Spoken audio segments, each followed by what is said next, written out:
Shalom à tous. Aujourd'hui, mes bien-aimés, nous allons partager ensemble le fruit de la vigne. Mais avant d'arriver à ce sujet-là, comme nous avons toujours l'habitude de faire, prions ensemble. Père, que ton royaume vienne, que ta volonté soit faite sur la terre comme elle est faite dans les cieux. Donne-nous aujourd'hui notre pain de chaque jour et pardonne-nous nos offenses comme nous pardonnons à ceux qui nous ont offensés. Et que ta renommée soit connue sur toute la terre et ton salut partout toutes les nations, qu'il en soit ainsi. Comme je vous disais au début, aujourd'hui nous allons voir ensemble le fruit de la vigne, première partie, peut-être que je vais enregistrer la deuxième partie aujourd'hui. Okay? Il est dit dans Ésaïe chapitre 5 verset 11, « Malheur à qui de bon matin court après les boissons enivrantes, et qui, bien avant, dans la nuit, sont échauffés par le vin. » Avant la nuit est échauffé par le vin, et malheur à qui de bon matin court après les boissons enivrantes. C'est-à-dire matin et soir, vous êtes après cela. Et c'est pourquoi sur le petit dessin à droite de l'écran, il nous est dit « Attention aux boissons enivrantes ». Pourquoi il nous est dit de faire attention? Malheur à qui court après le vin, après les boissons enivrantes. D'accord? Aujourd'hui, comme je vous ai dit, nous allons parler de cela, le fruit de la vigne. Réflexion sur le fruit de la vigne, partie 1. Adam et Ève, dans le jardin, ont mangé le fruit de quel arbre? Ils ont mangé quel fruit? Parce que vous savez, dans la deuxième partie, nous allons parler un petit peu de cela. Quels fruits ont mangé Adam et Ève? Je ne vais pas développer ça dans cette première partie-là. Dans cette première partie, c'est que nous allons voir quels sont les effets lorsque nous buvons du vin jusqu'à être enivrés. Et qu'est-ce que dit le Créateur à ce sujet-là? Parce que vous savez, tout ce qu'il fait, il le fait à merveille. Je reviens sur le premier diapo qui est là. Il est dit « Malheur à qui, de bon matin, court après le vin, et qui, bien avant, dans la nuit, sont échauffés par le vin. » Avant la nuit. Il nous a dit quoi? Il nous a dit quoi, mes bien-aimés? On doit confesser nos péchés. On doit dire ce que nous avons fait. Et le Créateur est fidèle et juste pour nous pardonner. Alors, bien que vienne la nuit, que vous puissiez confesser vos péchés. Ok? Et comme je l'ai dit souvent, je vous conseille de faire une chose, c'est de faire des recherches. Vraiment, faites des recherches parce que c'est très très important. Je vous demande cela parce que, vous savez, les hommes ont tendance à croire les autres. Moi, je ne vous demande pas de me croire. Je vous demande d'aller vérifier si tout ce que je vous dis, si ce n'est pas la vérité. Parce que l'homme aime qu'on le croie. Il dit, bon, j'ai dit ça, c'est bon. Non, il faut examiner les Écritures. Il faut éprouver ce que dit celui qui est en face de vous. Ok? Pourquoi devons-nous faire attention aux boissons enivrantes? Vous savez, le Tout-Puissant est merveilleux dans tout ce qu'il fait. Souvenez-vous, lorsque le peuple a été visiter le pays, là où coule le lait et le miel, qu'est-ce qui s'est passé? Vous avez Nombre 13, verset 23, il nous est dit, ils arrivèrent jusqu'à la vallée d'Eshcol, où ils coupèrent une branche de vigne avec une grappe de raisin, qu'ils portèrent à deux au moyen d'une perche. Ils prirent aussi des grenades et des figues. Je vous ai mis 3 dessins. Figues, grenades, excusez-moi, et raisin. Figues, raisin et grenade. Il nous est dit, ils ont été là-bas, il fallait 2 personnes pour porter une grappe de raisin. Pour porter cela. Ils prirent aussi des grenades et des figues. Il dit, regardez au niveau de la Septante, il prit un rameau avec sa grappe, rameau d'olivier, rameau de vigne, avec sa grappe, et ils remportèrent sous quoi? Sous des leviers. Il fallait 2 personnes pour porter cela. Est-ce que vous comprenez? Là où coule le lait et le miel. Excusez-moi, mes bien-aimés. Comme je vous ai dit, je n'ai pas un langage facile. Quand je dis langage facile, parfois j'ai du mal à m'exprimer. J'essaie de vous ramener le plus possible ce que moi je comprends. Le raisin est l'un des fruits les plus cultivés au monde. Son jus fermenté étant utilisé pour la fabrication du vin. son fruit fermenté, son jus fermenté, étant utilisé pour la fabrication du vin. Fruit de la vigne, le raisin est une formation de grappes dans lequel on trouve plusieurs grains, botaniquement appelés baies. On le reconnaît très vite par sa petite taille et sa couleur claire pouvant être rouge, blanc, verdâtre, rosé, mauve ou noir-violet. Le raisin appartient à la famille des Vitacées et est un descendant de l'espèce cultivée Vitis vinifera. Je vous mettrai en commentaire épinglé mes sources. D'accord? Pourquoi le fruit de la vigne? Pourquoi le Créateur nous dit qu'il ne faut pas être enivré le vin? Pourquoi? Qu'est-ce qui se passe? Pourquoi, mes bien-aimés? Et je répète encore la question. Qu'est-ce qu'ils ont mangé, Adam et Ève, dans le jardin d'Éden? Quel arbre qu'ils ont mangé? Quel arbre qu'ils ont mangé? Ivresse. Il nous est dit, l'abus des boissons fermentées qui séduit l'homme parce qu'il l'exalte, parce qu'il exalte ses sens, et qui le dégrade parce qu'il lui ôte le contrôle de ses actes. L'abus des boissons fermentées qui séduit l'homme. Vous êtes sous la séduction. Et aussi vieux que l'histoire du monde. Je reprends cette définition-là. L'abus des boissons fermentées qui séduit l'homme parce qu'il exalte ses sens et qui le dégrade parce qu'il lui ôte le contrôle de ses actes. Lorsque vous êtes éméché, lorsque vous êtes bourré, lorsque vous êtes enivré, vous perdez le contrôle de vos actes. Vous ne savez pas ce que vous êtes en train de faire à l'instant T. Lorsque vous êtes bourré, lorsque vous êtes éméché, lorsque vous êtes émoustillé ou enivré. Et pourquoi il est dit après, c'est pourquoi il nous est dit après, qu'il y a le cerveau troublé par l'effet de l'alcool, qui est exalté par un sentiment, une idée, etc., auprès de perdre le contrôle de ses actes. Lorsque vous êtes enivré, c'est pourquoi le Créateur dit, ne soyez pas enivrés de vin, mais soyez remplis du souffle secret. D'accord? J'ai essayé, dans cette première partie, de rester surtout dans la loi et les prophètes. Et vous avez aussi les psaumes, et vous avez aussi Proverbes, etc. etc. J'ai essayé de rester le plus possible dans l'Ancien Testament, vous voyez. D'accord? Donc, quand vous prenez le livre de Tobie au chapitre 4, verset 15, regardez qu'est-ce qu'il conseille. Et ce que tu es, ne le fais à personne. Ce que tu es, ne le fais pas à personne. Ne le fais pas à personne. Ne le fais pas ces choses à personne. Tu n'aimes pas quelque chose, ne le fais pas à ton prochain. Vous savez pourquoi je vous dis cela? Parce qu'il y a des gens qui ont tendance, les choses qu'ils n'aiment pas, les choses qu'ils aiment, ils vont le donner aux autres. Et pourquoi toi-même tu ne le prends pas alors? Juste une petite parenthèse par rapport au verset Tobie chapitre 4, verset 15. Ne bois pas de vin jusqu'à t'enivrer. Pourquoi? Et que jamais l'ivresse ne marche avec toi dans ton chemin. Si vous regardez bien, c'est un conseil dans le livre de Tobie. Et ce que tu es, ne le fais à personne. Tu n'aimes pas voir les gens ivres, ne rends pas celui qui est en face de toi ivre en le poussant à boire. D'accord? Pourquoi maintenant, ici en France, on vous dit, ici en métropole, on vous dit, il faut que vous ayez, il me semble, des éthylotestes dans votre voiture. Celui qui conduit, lorsqu'ils vont dans une soirée, ou peu importe l'endroit où ils vont, celui qui conduit, c'est celui qui ne boit pas. Pourquoi? Ce sont les questions que je vous pose encore aujourd'hui.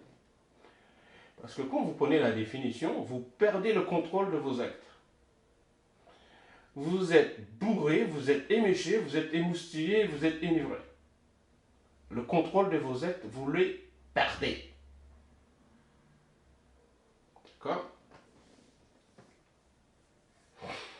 Je continue. Qu'est-ce que le Créateur conseille? Vous allez parler à Aaron et dit, tu ne boiras ni vin, tu ne vas pas boire du vin, ni boisson enivrante. Toi et tes fils avec toi lorsque vous entrez dans la tente d'assignation. Tu ne bois pas cela lorsque tu rentres dans la tente d'assignation. Boisson enivrante et du vin. Aujourd'hui, comme je vous ai dit, on va rester sur la partie, le fruit de la vigne, le vin, d'accord? La boisson enivrante, vous avez autre chose encore. Là, je ne vais pas détailler ici. Peut-être si le Créateur me le permet, je parlerai, je ferai une petite parenthèse dans la deuxième partie. Lorsque vous entrez dans la tente d'assignation, de peur que vous ne mouriez, ce sera une loi perpétuelle parmi vos descendants. C'est-à-dire, tous ceux qui doivent entrer dans la tente d'assignation ne doivent pas boire de vin, ni de boisson enivrante, afin que vous puissiez distinguer ce qui est saint, ce qui est profane, ce qui est pur et ce qui est impur. Et enseigner aux enfants d'Israël toutes les lois que le Tout-Puissant leur a données par Moïse. Aujourd'hui, si quelqu'un qui se dit pasteur, prophète, etc., envoyé par le Créateur, est enivré, pensez-vous qu'il peut enseigner ce qui est pur, impur, profane au saint, au peuple? C'est une question que je pose. Regardez lorsque vous voyez le vœu de Naziréa pour se consacrer au Tout-Puissant. Vous avez Nombre chapitre 6, versets 3 à 4. Lorsque vous faites cette vœu, vous devez vous abstenir de vin et de boissons enivrantes. Vous ne deviez pas boire non plus de vinaigre fait avec du vin, ni de vinaigre fait avec des boissons enivrantes. Tu ne dois pas boire aucune liqueur tirée des raisins. C'est pourquoi je vous dis, aujourd'hui, cette première partie, le fruit de la vigne. Pourquoi? Après, il nous dit, avant d'arriver à la fin du verset 3, et il ne mangera point de raisins frais, ni des raisins secs, lorsque vous faites un vœu de Naziréen, c'est-à-dire pour vous consacrer au Tout-Puissant. Pendant tout le temps de cette vœu de Naziréen, tu ne mangeras rien de ce qui provient de la vigne, depuis les pépins jusqu'à la peau du raisin. Et c'est qu'il y a une raison. Et je pense qu'il y a une raison pour moi. On ne doit pas boire de vin, ni de boisson enivrantes lorsqu'on fait un vœu de Naziréa. Tous ceux qui doivent rentrer dans la tente d'assignation, d'accord, pour enseigner le peuple israélite, ne doit pas boire de vin, ni de boisson enivrantes. Ce qui a une importance pour le Créateur. Continuons. Ézéchiel chapitre 44, verset 21. Aucun sacrificateur ne boira du vin lorsqu'il entrera dans le parvis intérieur. Aucun sacrificateur, aucun ne doit boire du vin. Regardons un petit peu, allons-y dans Ésaïe chapitre 28, verset 7. Mais eux aussi, ils chancellent dans le vin, vous chancelez. Et les boissons fortes leur donnent des vertiges. Vous voyez, c'est pourquoi souvenez-vous, hein, lorsque quelqu'un boit du vin, dans quel état se trouve-t-il? Il titube. Oui, il ne peut pas rester sur un seul pied. Et encore, même quand il est sur ses deux pieds, il doit essayer de gauche à droite. Donc continuons. Sacrificateurs et prophètes chancellent dans les boissons fortes.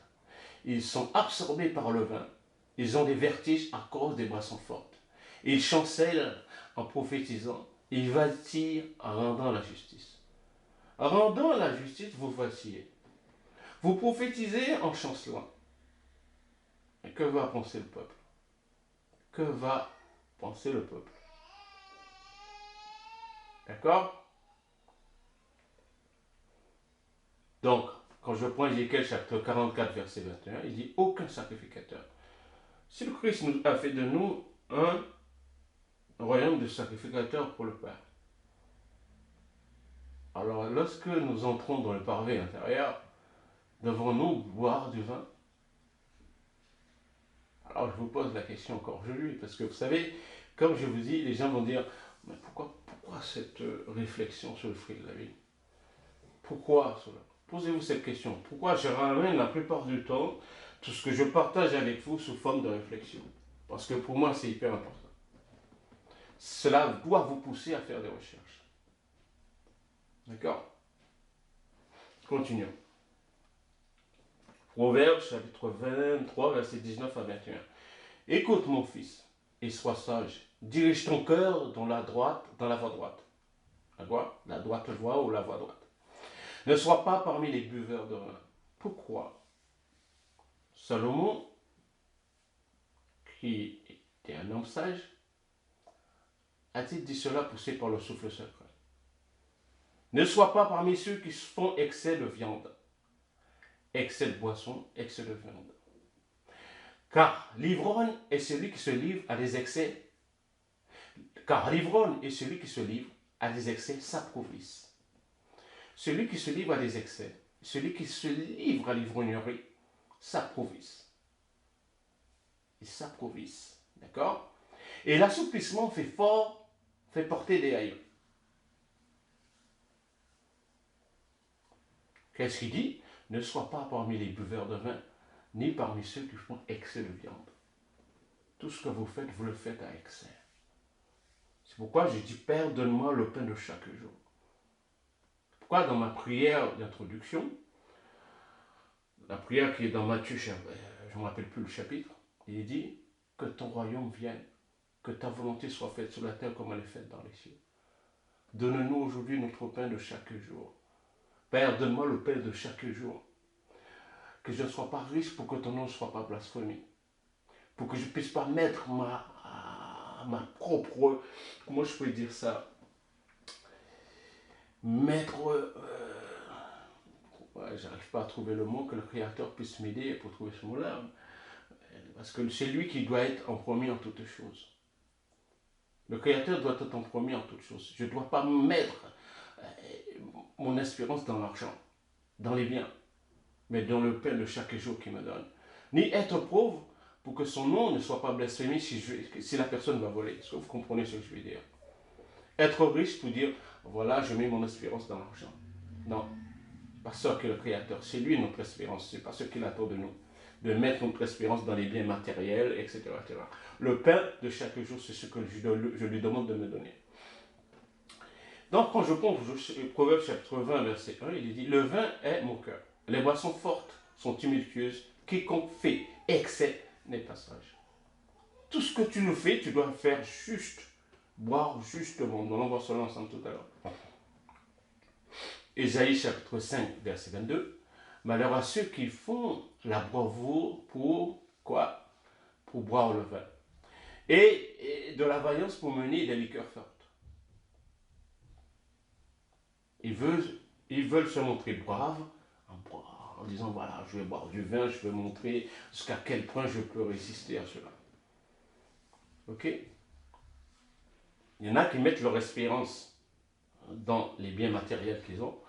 C'est quoi je vous dis? Il y en a qui disent, bon, je suis riche et rien ne peut m'arriver. C'est pas comme ça.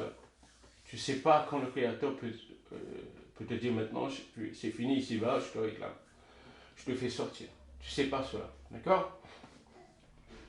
C'est pourquoi je dis, quand je dis que le Créateur me permet de manger comme je dois manger, sans excès, qu'il ne me rend pas riche pour que je ne puisse pas mettre mon espérance dans la richesse, ni pauvre pour que je n'aille pas voler, pour que son nom ne soit pas blasphémé, qu'il me donne juste tout ce dont j'ai besoin ici-bas.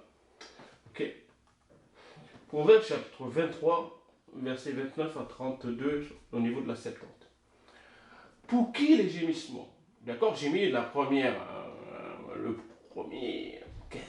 question, entre guillemets, pour qui?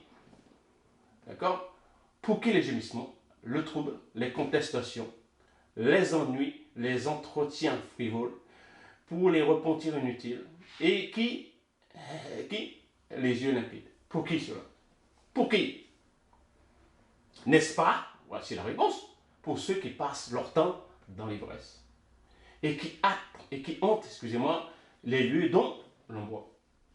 Pour qui ces choses-là? C'est pour ceux qui passent leur temps dans l'ivresse. Et qui hantent les lieux où l'on boit, qui sont après ces choses-là. C'est pourquoi je reviens ici.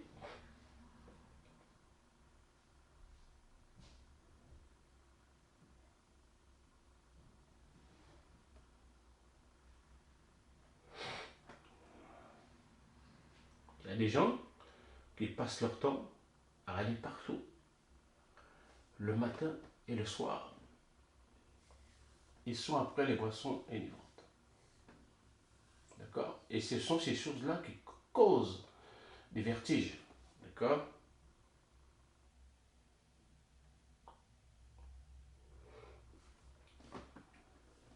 Il dit après au verset 31, ne vous enivrez pas, mais faites votre société des hommes justes et fréquentez-les publiquement. Ne vous enivrez pas, c'est la dissolution. Car si vos yeux s'arrêtent sur les fioles et les coupes, plus tard vous marcherez plus nus qu'un pilon à mortier. L'homme ivre finit par s'étendre comme si un serpent l'avait mordu. L'homme ivre, à force, vous savez, c'est pourquoi on trouve, quand je dis à force de boire, je vais finir la phrase que j'avais commencé, à force de boire, vous allez vous coucher par terre. Vous allez tomber, vous allez dormir par terre. Et lorsque vous allez cuver votre vin, entre guillemets, vous ne savez pas ce que vous avez fait lorsque vous étiez ivre. À force de boire, comment on dit chez nous, vous avez le coma éthylique. D'accord? Plus tard, vous allez marcher plus nu qu'un pilon à mortier. Vous allez vous découvrir qu'est-ce qui est arrivé à un Noé. D'accord? Lorsqu'il était sous sa tente. Ok. Voilà, on va arriver à Noé. Noé commença à cultiver la terre. Genèse chapitre 9, verset 25. Et planta de la vigne. Il but du vin, s'enivra et se découvrit au milieu de sa tente. Nous allons voir dans la deuxième partie un petit peu comment ça s'est passé un petit peu dans la deuxième partie au sujet d'Adam et Ève. On va revenir un petit peu sur Genèse chapitre 9. Mais dans un autre livre, d'accord? Que certaines personnes vont dire peut-être que c'est apocryphe, etc., etc. Il but du vin, s'enivra et se découvrit au milieu de sa tente. D'accord? Et couvrir, voilà, ses deux fils marchaient à reculons et couvrirent sa nudité, c'est-à-dire ses déjà faites. Lorsque Noé se réveilla de son vin, il apprit, parce que tu n'as pas la connaissance de ce que tu as fait. Quand tu es ivre, tu fais des choses que tu ne sais pas. Il a appris ce que lui avait fait son fils Caleb. Et il dit, maudit soit Canaan, qu'il soit esclave des esclaves de ses frères. Et c'est pourquoi je vous dis, si le Créateur permet, je vais revenir un petit peu dans la réflexion sur l'esclavage. Ce fameux verset où les gens le prennent pour dire, bon voilà, que les blacks sont des esclaves, doivent être restés esclaves, etc. etc. D'accord? J'en ai déjà fait peut-être 2 ou 3 partages dessus, je vais revenir un petit peu parce que je n'ai pas fini un livre encore que je suis en train de lire. Ok? Et il a appris ce qu'avait fait son fils lorsqu'il était ivre. Au moment où il était ivre, il ne savait pas. Il s'enivrait, il se découvrit au milieu de sa tente. C'est pourquoi vous allez faire des choses lorsque vous êtes ivre. Tu te trouves nu, comme ce qu'il a dit. Hein. Il a dit, mais quoi? Et plus tard, vous marcherez plus nu qu'un pilon à mortier. Ben, c'est qu'est-ce qui est arrivé à Noé? D'accord? Parce que je vous dis, parfois, j'ai du mal à expliquer ce que je comprends. Je fais des recherches et je vous partage cela avec vous. Le propre de l'ivresse, c'est de pousser à la violence. C'est Récit chapitre 31, verset 15 à 31. Ne faites pas le brave avec le vin. Parce que comme je vous ai dit, il y a des gens qui se disent, ah moi, je peux boire du vin, je ne serai jamais ivre. Il y en a qui se le disent. Ne faites pas le brave avec le vin. Car le vin en a fait périr beaucoup. On nous met en garde. La fournaise éprouve l'acier quand on le trempe. De même, le vin éprouve les cœurs quand les orgueilleux se querellent. Le vin est comme la vie pour l'homme si tu le bois dans sa juste mesure. Le vin, regardez bien le conseil qu'il nous donne. Le vin est comme la vie pour l'homme. Si tu le bois dans sa juste mesure. Quelle vie a celui qui manque de vin? Question. Et certes, le vin a été fait pour réjouir les hommes. Allégresse du cœur et joie de l'âme, tel est le vin pris à temps, dans une juste mesure. De juste mesure qu'on doit prendre. Ne soyez pas enivrés. On doit boire justement pour ne pas arriver à l'ivresse. Continuons. Regardez bien qu'est-ce qu'il dit. Amertume. C'est souligné en jaune. Amertume de l'âme et le vin bu en abondance. Alors qu'on est excité et qu'on se dispute. L'ivresse échauffe la fureur de l'insensé et le fait tomber. Il diminue les forces et amène des blessures. Donc quand tu marches, que tu es ivre, tu vas tomber, tu vas te blesser. C'est pourquoi lorsque vous voyez les gens qui ont bu, lorsqu'ils sont tombés, ils ont les lèvres pétées, ils ont des cicatrices un peu de gauche à droite. Et parfois aussi vous avez la bagarre qui se fait. Il dit dans un festin, ne fais pas de reproches au prochain. Et ne le traite pas avec mépris pendant qu'il est dans la joie. Ne lui adresse pas des paroles injurieuses et ne le presse pas en lui demandant quelque chose. Parce que vous savez qu'est-ce qui se passe? Il y a des gens, lorsqu'ils voient les autres sont ivres, ils en profitent au maximum. Soit pour le voler, soit pour lui demander des choses. Parce qu'il ne sait pas, lorsqu'il est dans cet état, qu'est-ce qu'il fait. D'accord? La parole du Tout-Puissant nous en signale abondamment les méfaits. Judith, chapitre 12, verset 20. Et Holoferne se réjouit à cause d'elle, et il but en quantité de vin qu'en aucun jour de sa vie il n'en avait tant bu. Et conséquence d'avoir bu autant de vin. Il est dit, je continue, Judith chapitre 13, verset 2, et Judith demeura seule sous la tente avec Holoferne, qui était descendu sur sa couche, le vin ruisselait autour de lui. Et c'est quoi les conséquences? Judith chapitre 13, versets 15 à 17.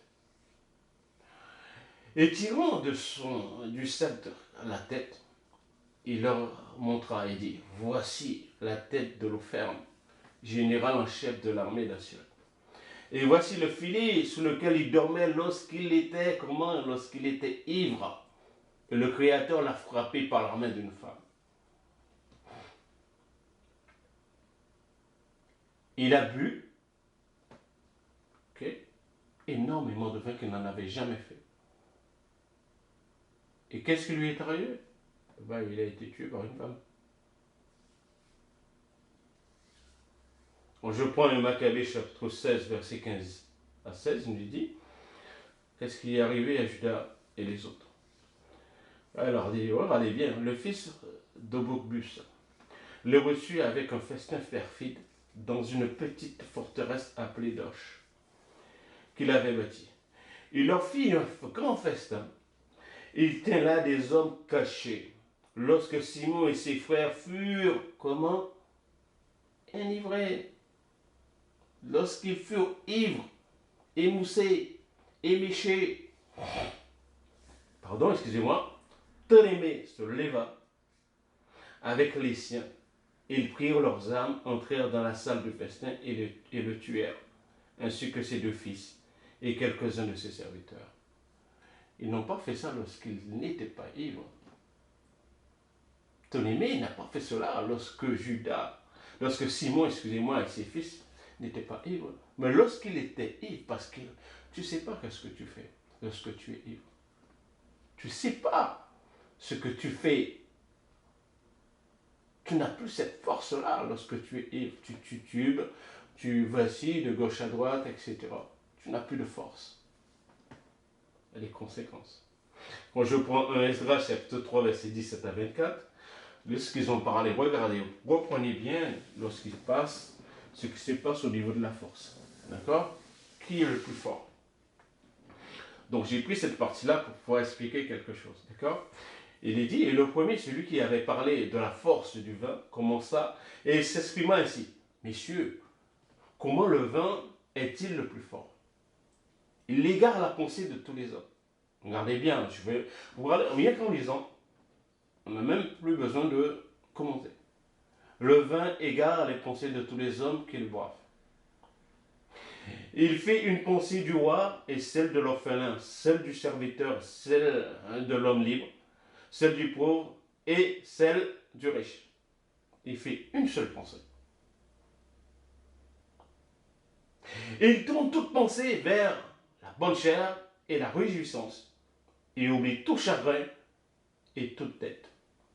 Vous savez que lorsque les gens ont plein de problèmes dans leur vie, qu'est-ce qu'ils font? Ils vont vers le vin. Ils vont boire énormément pour pouvoir oublier. Ils vont vers les boissons enivrantes pour pouvoir oublier tout ce qui se passe dans leur vie. Pour eux, c'est un échappatoire. Pour ne pas penser aux choses qu'ils ont à faire. Et il rend tous les cœurs riches et oublie le roi et les satrapes. Et il fait parler de toutes choses par talent entier. Et on oublie quand on boit de se conduire en ami avec les amis et les frères. Et un peu de temps, on tire le couteau. Et un peu de temps, on tire quoi? Le couteau. C'est quoi je vous dis? Il y a des choses, il y a des meurtres, il y a de la bagarre. Parce qu'ils ne savent pas ce qu'ils font. Quand on a cuvé son vin, on ne se rappelle plus de ce qu'on a fait. Souvenez-vous de qui? De Noé. On lui a appris, regardez bien. Il a appris ce qu'il avait fait. Il a appris ce que lui avait fait son fils cadet. Parce que tu ne te rappelles pas ce que tu as fait. Quand on a cuvé son vin, on ne se rappelle plus ce qu'on a fait. Messieurs, le vin n'est-il pas le plus fort? Puisqu'il l'oblige à agir ainsi, et il se tue après avoir ainsi parlé. Le vin égare la pensée des hommes qui le boivent. Il vous égare. Vous oubliez lorsque vous avez bu du vin jusqu'à en être enivré. Vous oubliez ce que vous avez fait. Maintenant, on va aller un petit peu dans le Testament de Judas. Sur un livre que j'ai acheté, ça s'appelle Les Écrits intertestamentaires. À la page 865-867. Il nous est dit: faire un usage modéré du vin.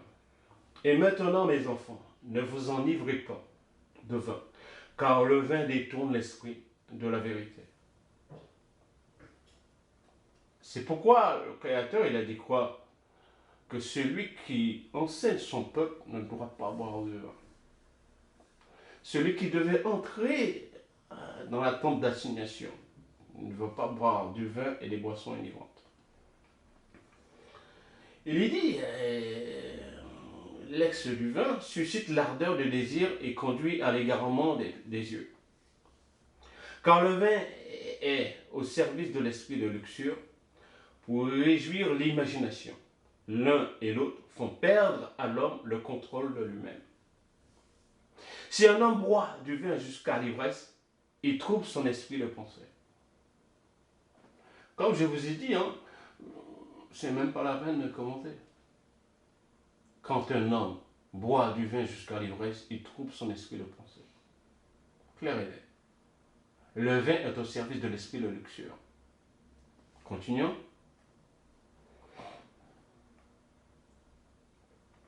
Il trouve son esprit de pensée, écoute, impur, et conduise à la luxure. Il enflamme son corps en vue de l'union charnelle, et si l'occasion désirée se présente, il commet le péché sans honte aucune. Allez, si l'occasion désirée se présente, il commet le péché sans honte aucune. Tel est le buveur, mes enfants, car l'ivrogne ne respecte personne. Car, voyez, moi-même, il m'égara au point de n'avoir pas honte devant tous les gens de la ville. Aux yeux de tous, je me tournai vers Tamar. Je commis un grand péché et je découvris la nudité de mes fils. Après avoir bu du vin, je ne respectais pas les commandements du Créateur. Et je pris une femme cananéenne. Celui qui boit du vin doit faire preuve d'une grande modération. La modération dans l'usage du vin consiste en ceci: tant qu'il garde un sentiment de retenue, qu'il boive. S'il dépasse cette limite, aussitôt l'esprit d'égarement met en branle son imagination Et il fit tenir à l'ivrogne des propos obscènes. Il lui fait transgresser la loi. Et loin de lui inspirer de la honte, il l'amène à se vanter de son indignité et à se croire honnête homme. Moi, je vous ai lu, hein. C'est pourquoi je vous dis, faites des recherches. Vous ne savez pas ce que vous faites. Vous n'avez pas honte de ce que vous êtes. Et pour vous, vous êtes honnête. Vous ne vous rappelez pas ce que vous avez fait lorsque vous êtes ivre. C'est le testament de Judas. D'accord? Celui qui s'adonne à la lecture lorsqu'il fait du tort n'en a pas conscience. Lorsqu'il déshonore, n'en a pas honte. Quand bien même un homme serait roi, s'il vit dans la luxure, il est dépouillé de la royauté. Asservi qu'il est à la luxure, comme moi-même j'en fis l'expérience. Je donne mon sceptre, c'est-à-dire le soutien de ma tribu, ma ceinture, c'est-à-dire ma force, mon diadème, c'est-à-dire la gloire de mon royaume. Je me suis repenti de tout cela. Allez bien, je me suis privé de vin et de viande jusqu'à ma vieillesse, et je n'ai connu aucune gaieté. L'ange du Créateur me montra, les femmes domineront toujours sur les rois, aussi bien que sur les pauvres. Au roi, elle enlève sa gloire, au brave sa force, au pauvre le plus petit soutien dans sa pauvreté. Après il dit, observez donc mes enfants un juste limite dans l'usage du vin, car en lui se trouvent 4 mauvais esprits. Celui du désir, 1, celui de la convoitise enflammée, 2, de l'intempérance, 3, et celui de l'amour du gain, 4. L'amour du gain. Souvenez-vous,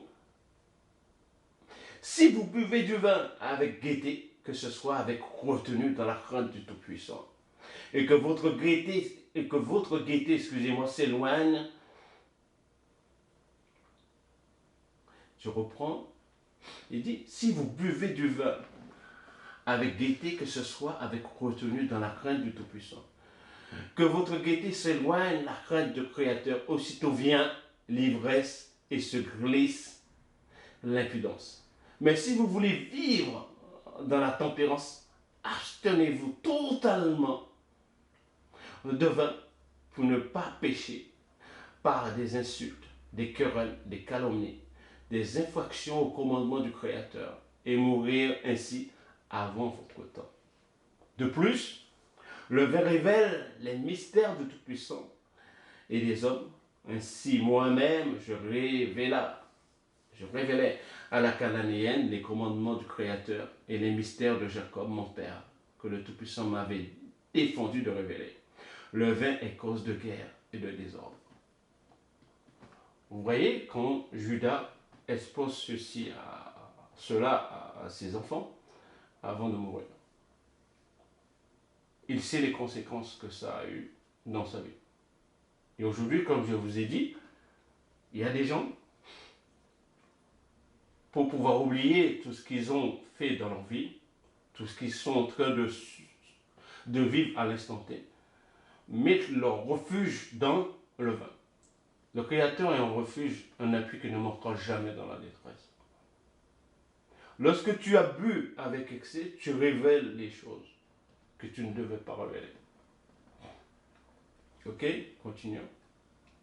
Conclusion de cette première partie.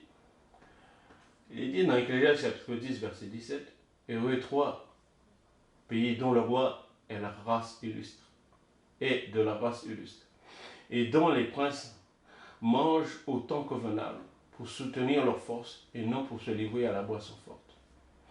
Non pour se livrer à la boisson. Donc j'ai ajouté forte, entre guillemets, pour moi, parce qu'il y en a beaucoup. Comme je vous ai dit, hein, le refuge, c'est la boisson forte, les boissons enivrantes. Cette première partie sur le fruit de la vigne, je tenais énormément à le partager avec vous parce que c'est quelque chose qui est hyper important. Le vin bu en grande quantité égale ivresse, perte de connaissance, perte de mémoire. Tu ne sais pas ce que tu fais. Nous devons boire avec modération les boissons fortes. Pas avec excès. Ce que le Créateur attend de nous. Dans la deuxième partie, nous allons voir le cas d'Adam et Ève. Ils ont mangé quel fruit? Et c'est à cause de cela que nous mourrons. Vous allez voir cela, bien aimé. L'égarement humain met l'homme dans l'incapacité d'établir la limite entre le bien et le mal. Quand vous êtes égaré en étant ivre, vous ne connaissez pas la limite entre le bien et le mal. Vous n'avez pas honte. Nous avons vu cela. Néné, ville dans laquelle se trouvaient plus de 120 000 personnes, ne savent pas distinguer leur droite et leur gauche. Malheur à ceux qui appellent le bien mal et le mal bien, excusez-moi, je reprends. Malheur à ceux qui appellent le mal bien et le bien mal. Malheur à cela. Pour toi, ce que tu fais, tu le fais bien. En fait, compte, c'est pas ça. Malheur à ceux qui appellent le bien mal. D'accord? Nous avons vu cela ensemble. Comme je vous ai dit, il y a une deuxième partie. Nous allons voir cela bientôt. Dans cette première partie, je vous dis, faisons attention. Vous savez, il a parlé de 4 esprits lorsque vous êtes ivre. 4 mauvais esprits. L'esprit de désir, la convoitise enflammée, de l'intempérance et celui de l'amour du gain.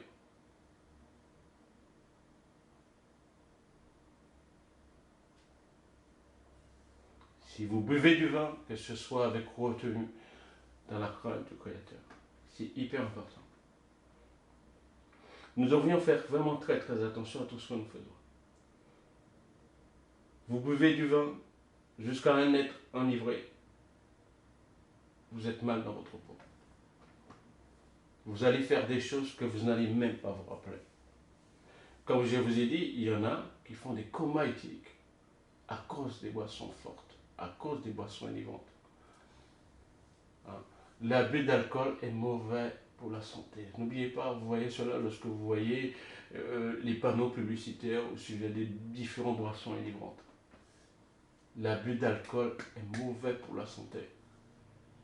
Lorsque les gens sont ivres, ils ne doivent pas conduire. Même en buvant un certain nombre de verres de vin, vous ne devriez pas conduire. Même en buvant un certain nombre de verres de certaines boissons enivrantes, vous ne devriez pas conduire.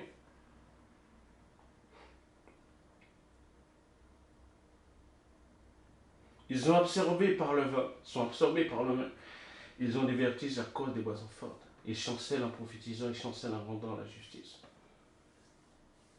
Alors, aucun sacrificateur ne boira du vin lorsqu'il entrera dans le parvis intérieur. Alors, cette première partie, mes bien-aimés, je dis que pour moi, ce que je fais, d'accord, c'est le jour de la Pâque. C'est le seul jour que je vous dis que je bois un peu de vin. Sinon, les autres jours, je ne mets pas d'alcool dans ma bouche. Je ne suis pas là pour m'élever. Je vous dis que le jour où je me suis marié aux Antilles, j'ai pris, je ne me rappelle plus quelle boisson j'avais mis au lieu de boire du champagne dans ce jour-là. Voilà, c'est quelque chose que je dis, ça me fait rigoler un petit peu parce que j'aime pas ça. Tout ce qui est alcool, j'aime pas ça. D'accord? Je ne me rappelle plus quelle boisson j'avais bu ce jour-là pour ne pas boire. D'accord? Et pourtant, c'était un jour exceptionnel. Je vous dis, le seul jour où je bois un peu de vin, c'est le jour de la Pâque. Sinon, les autres jours de la semaine, les autres mois, je ne bois pas du tout. Ok?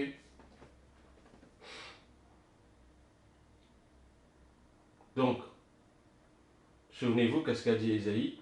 Malheur à ceux qui de bon matin courent après les boissons enivrantes. Le matin, tu cours, et le soir, ah oui, ben, allez bien, hein? Et bien avant, dans la nuit, sont échauffés par le vin. Attention aux boissons enivrantes. Pourquoi je voulais revenir dessus tout à l'heure là? C'est pourquoi je vous dis, je ne suis pas pressé, J'aime prendre mon temps. Ça fait un moment que je souhaite par cela. Le calendrier, comme je vous dis, je vais en parler un petit peu parce que j'ai trouvé quelques documents.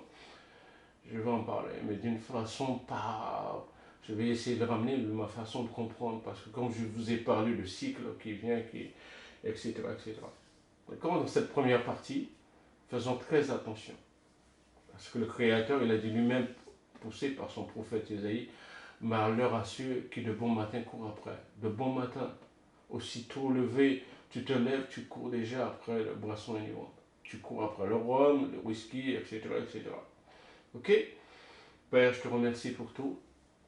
Que tout soit fait pour ta gloire et pour toi seul. Cette première partie sur la réflexion sur le fruit de la vie est entre tes mains.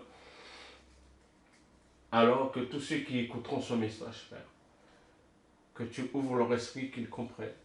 Moi, je ne connais pas tout, mais je sais que toi, tu sais tout. Que nous soyons remplis de ton esprit, Père, et que nous ne soyons pas après les boissons enivrantes pour nous égarer. Ne pas avoir ces esprits mauvais en nous, ces 4 mauvais esprits tels qu'il est dit dans le testament de Judas. Alors je te prie encore aujourd'hui, sois élevé, Père, sois exalté, sois glorifié, Père, pour les siècles et les siècles. Car il est écrit, Père, ces 4 esprits-là, 4 mauvais esprits, celle du désir, de la convoitise enflammée, de tempérance et celui de l'amour du gain. Ce que je veux, Père, que ta volonté s'accomplisse ici-bas et que tu nous donnes le pain de chaque jour. Gloire te soit rendue au siècle des siècles, qu'il en soit.